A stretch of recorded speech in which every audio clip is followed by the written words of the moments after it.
Hello, and welcome to Book Circle. I'm Earl Wyenberg. This time we are going to continue our reading of Aunt Jenny and the Delayed Quest by Jim Burroughs. Chapter 13, You Shall Not Pass. Sasha and Aunt Jenny traveled to Irem in nearly complete silence. Jenny slept most of the time in Kat's cabin, surrounded by her animals on a somewhat overcrowded bunk. 3 slept on the cabin deck. Sasha stayed above deck, sitting with her back against the cabin wall, staring forward, either lost in thought or napping. Kat gave soft orders to the rumblers when need be, but was far from her usual burbling, chatty self. As they neared Irem, Aunt Jenny came above deck. Sasha rose to greet her. "Did you sleep well, Aunt Jenny?" "Yes, my dear. It had been a while." "Good." Then, after a while, she continued, "I've been thinking. It's a good habit to cultivate, done properly." Aunt Jenny smiled. "And?" "I've been thinking about my height and physique." Jenny nodded. "I think they were changing slowly at first. I'd have noticed if I was quickly getting taller than you. Thinking back, it was happening ever since Tower or something, but little enough that it was no more than the usual thing, people wearing different-sized heels, that sort of thing, flats, heels. You get used to other women's eye levels moving up and down from day to day. I didn't think about it, but I haven't looked up into your eyes in a while." "Go on. This makes sense so far." "But in the last couple of days, I think the difference got bigger. I took off all my armor and stuff while you were sleeping. I don't have a mirror, and it's been simply ages since I remember looking in one, but still." "Yes?" "I'm bigger. My shoulders are wider, more muscular. I was never really buff, but here's the thing. This armor, it fits me just like it did when I got it back in Ilum Crown, and the armor that it replaced from Shadow Isle hasn't been getting tight or anything. Somehow I'm at least 2, maybe 3 inches taller and heavier, the growth spurt we talked of, and I gotta believe the armor, well, actually grew with me." "So you haven't just grown into the warrior woman role, you've transformed into it. That's what you're saying?" "I think so." "All right.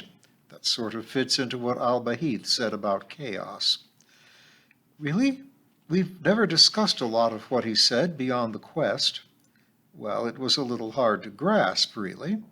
Chaos and order are, aspects of the world, maybe like Taoism's yin and yang, and their influences are somewhat localized around the Halflands.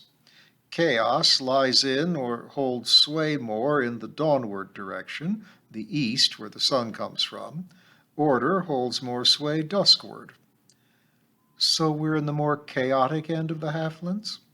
"Yes, and the way he described chaos is that it is energy and matter without form, raw. Order is form. Chaos seeks form, and order desires the forms to be actualized." "So order seeks to dominate chaos, which craves to be ordered? Kinda kinky, really," said Sasha with a grin. Aunt Jenny smiled. "If you want to look at it that way." Sasha blushed. "Well, that's not my... never mind, it was just a thought. A good one. Things don't work here quite like they do back at home, so we need to, I hate the expression, it becomes meaningless from overuse. Think outside the box, come up with our own new analogies and metaphors." The way I understand it, when we say that the Halflands are a magical realm, at least in part what we are saying is that it is more chaotic, that it is easier here for us to impose order on it with our thoughts, intentions, and actions. So we can say, like we did in Patala, that we are becoming what we expect or believe or perceive, or we can say we in the world are being changed magically. Is that what you're saying? Exactly, my dear. Being taught by Skathach, equipped by Maeve, bearing and wielding the third sword, you're becoming the champion, the warrior maid. And that becoming entails some actual transforming through the expectations, the perceptions, the beliefs of yourself and others. And you're becoming the last queen, the missing hero. We're both transforming or being transformed. And that, if you'll allow me to fall into wizened old teacher mode, underscores the importance of knowing and believing in yourself. If we can be literally shaped by beliefs in this world, then we had better have strong positive images of ourselves and not let ourselves be defined by the whims of others. Sasha chewed the corner of her lip in thought, which sheds an interesting light on the Serpent King's words back there. All those references to mammals as the scurrying little things we were back in the Cretaceous, and calling you the Mouse Queen. If belittling you in words and images can literally diminish you, then they were an actual attack. Or trying to get my dander up so that I'd assert myself. Whoa, that's a lot to take in. Getting used to thinking like that'll be a big job. Thanks, Teach. Then she smiled. But you got to avoid that wizened imagery.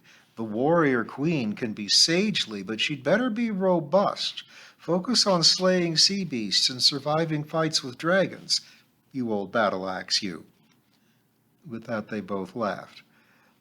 And the student becomes the teacher. Aunt Jenny, injected Kat. Yes, Kat? Stop at the same dock? Unless you know a reason not to. I can't think of a reason, but you're the queen. Let's keep it to Aunt Jenny for now, though, all right? Very good. It seems there's a big crowd at that dock, but they're all pretty busy. Are there moorings away from the docks? Yes. Well, let's try for the same dock and the same inn. If all else fails, we can just find a mooring and sleep on board. But it would be nice to have more than just a bunk shared with the whole menagerie. Aye, aye. Kat and the Rumblers got them tied off at the dock without any problems. As Aunt Jenny was preparing to step ashore, a young man, apparently human, of Central or East Asian stock, wearing gold-washed chainmail, approached. Removing his helmet, he stood by, awaiting her to debark. Seeing him, Sasha stepped ashore first and positioned herself to give Aunt Jenny a hand up. Once Jenny was on the dock, the young man bowed and addressed her. Have I the honor of addressing the great Jennifer? Aunt Jenny smiled and nodded. I am Aunt Jenny. Jianling Katun has instructed me to request the honor of your presence. Aunt Jenny bowed slightly and replied, One moment, and walked to the prow to quietly consult Kat. Is the Katun a local ruler? Yes, milady, Kat answered softly. Once she even ruled Irem. Now she is just one member of the ruling council. Thank you. Use your best judgment while we are away. Returning to Sasha and the stranger, Aunt Jenny asked him, Is it far to where the Katun is to be found? Will I need transportation? It is not far, my lady. The Katun has sent a palanquin. He gestured to the nearby street, where a covered litter rested, guarded by 4 more young men in matching dress. May this one ask, he continued, how one should address the great Jennifer? Calling me my lady has been fine. Ma'am would also be okay. He bowed deeply, saying, Thank you, my lady. Will my lady be able to honor the glorious Katun directly? Quite possibly. Will the Katun want to see me for long or just briefly? I'm sorry, Honorable Lady Jennifer, this one does not know. He was merely sent to invite the great lady, and if it was your wish, to convey you to her presence. He was told to say that she waits upon your convenience. He is but a humble messenger." "Well, he has done a fine job. If I may consult with my companions?" "Of course. He shall wait your convenience nearby." And with that he backed off down the dock. As he did so, a rumbler, heavy-set even for his kind, stepped forward, woolen cap in hand. "Welcome back to Irem, Lady Jennifer. Will you be needing any help with cargo, supplies, or aught?" "No, sir. Thank you for asking." "And do your rumblers be able to find old Carglegarm? You'll just have to call on me any time." He tugged at his forelock and backed away.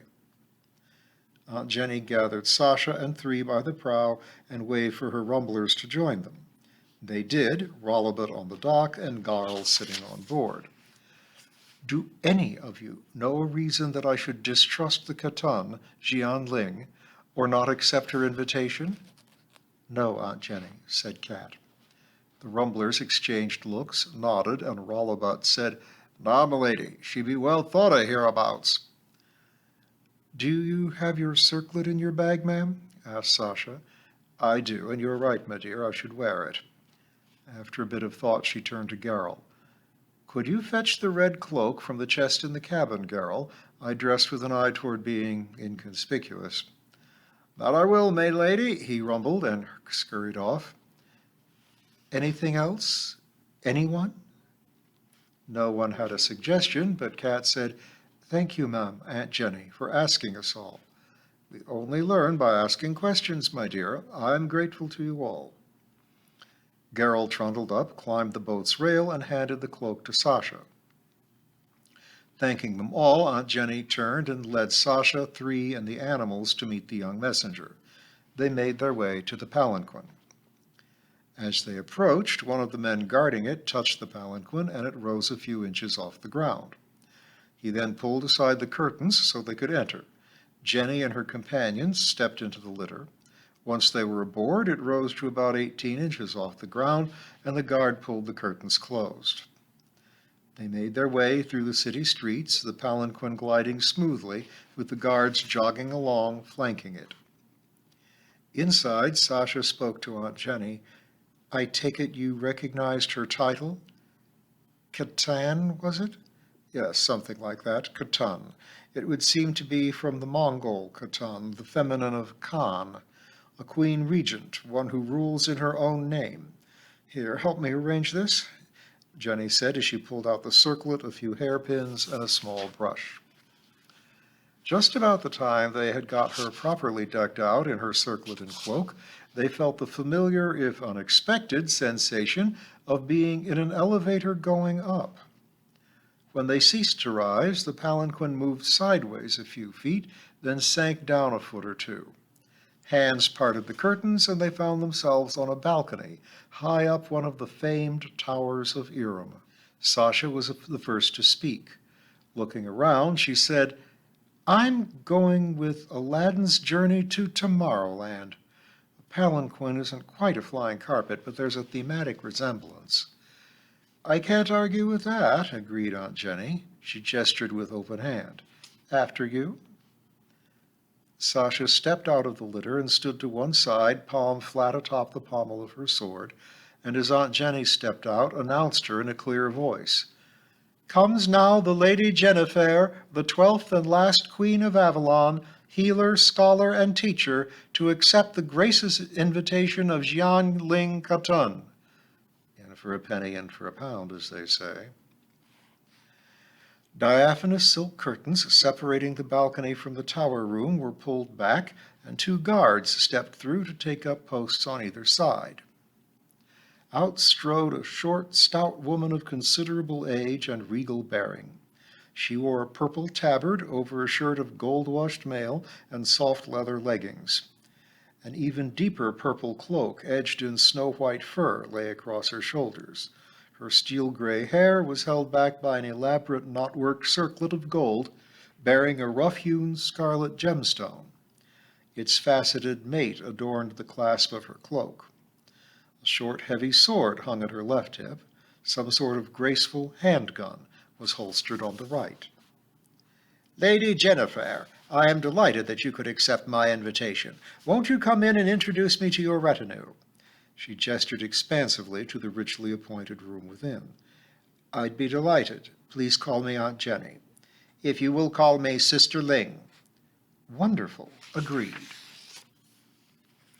And the two queens strode indoors, Sasha and three directly behind, Rudy and Tom for once bringing up the rear. The walls and ceiling of the spacious room were hung with silk, giving the impression of being in a tent. Stools, cushions, and low tables set the style of the room, along with elaborately carved chests, wardrobes, and sideboards. Ling sat down on an intricately carved stool, somewhat taller than the rest, and waited for them to all find seats. Jenny and her animals clambered onto a pile of cushions. Sasha sat cross-legged on a low stool, and three chose a cushion next to a low table with a bowl of fruit. Sister, allow me to introduce my companions, Sasha of Hakamak and the Scout 3. Sasha has traveled with me from the mortal lands, and 3 has guided me since we arrived in the Halflands. And the others, the little ones. The dog is Rudy, this is Big Tom, and she, Aunt Jenny fetched the kitten from her bag, is Little Dickens. She concluded, setting the kitten on her lap and petting her. They traveled with us from the mortal lands, though some have suggested that Tom, or one of his ancestors, may have origins in more outre realms. He has a bit of that look, agreed the Khatan. My spies tell me that you are traveling from Patala to Jinnistan. They do. Your spies? Oh yes, I find them indispensable. Without them, I would not know that the mother of monsters, her Lamee and dragons, are on the move and headed this way, pursued by the Naghashi forces from the place of reeds. In no more than a day, this whole area from the Delling Tide to Patala to the Burning Lands will be at war. It may well spread as far as the falls at the gates of Faerie. Aunt Jenny hesitated. I know you are but newly come to the Halflands. You do not know our geography. Suffice it to say that the river is not safe, that should you make it to the lake, which is unlikely, Queen Maeve is in no shape to aid you. We of Irem will be sorely tested. We have fought the false Rahab before, and our riders and airships, our city defenses will hold, and Irem will be safe, but more than that is unlikely. So what are you recommending we do? You must either stay with us for so long as she lays us siege, fight by our side with what resources you have, or travel overland to Jinnistan while we keep our enemy busy here. Much though I think I should enjoy getting to know you, riding by your side, I think that striking out for Jinnistan is best. I don't know. Aunt Jenny briefly shut her eyes and took a deep breath. And that is why I have asked you here to my home. She gestured to a large crystal orb sitting on the table before them, that you may consult with ones you know and trust more than I. I'm sorry, I don't understand. It's best I show you.